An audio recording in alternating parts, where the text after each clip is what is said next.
Hello everyone, আসসালামু আলাইকুম। 100 দিনের চ্যালেঞ্জে আজকে আমার চতুর্থ দিন। তো আজকে সকাল সকাল ঘুম থেকে উঠে পড়লাম, কারণ আমাদের হচ্ছে ক্রিকেট টুর্নামেন্ট খেলা আছে। তো মাঠের দিকে যাচ্ছি।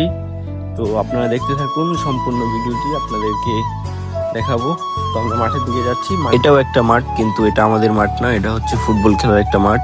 তো আমাদের মাঠ আরেকটু সামনে, ভাবলাম এই মাঠটাও আপনাদেরকে দেখিয়ে দিই। আমরা মাঠের কাছাকাছি চলে আসছি, আমাদের টিম মেম্বার মোটামুটি চলে আসছে। এই হচ্ছে মাঠ, কুয়াশার কারণে মাঠ দেখা যাচ্ছে না।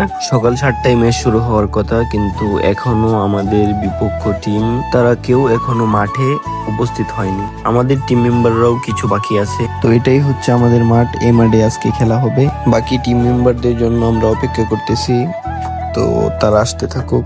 এই হচ্ছে আমাদের কিছু টিম মেম্বার। দুর্ভাগ্যবশত আজকে আমাদের দুটি ম্যাচ থাকলেও একটি ম্যাচেরও ভিডিও করা হয়নি, কারণ আজকে আমরা দুটি ম্যাচই হেরে গেছি। তো সমস্যা নেই, আমরা পরবর্তীতে আরো ভালো করার চেষ্টা করব ইনশাআল্লাহ। তো এটা হচ্ছে আমাদের অন্য আরো দুইটি টিম, তাদের খেলা হচ্ছে। তো আমরা খেলা দেখতেছিলাম, তো তারাও খুব ভালো খেলতেছিল। তো দেখতে দেখতে আমরা প্রায় ভিডিও শেষ প্রান্তে চলে আসলাম। তো ভিডিওটি কেমন হয়েছে অবশ্যই কমেন্ট করে জানাবেন। পরবর্তী ভিডিও দেখার অনুরোধ রইল। সবাই ভালো থাকবেন, সুস্থ থাকবেন। আল্লাহ হাফেজ।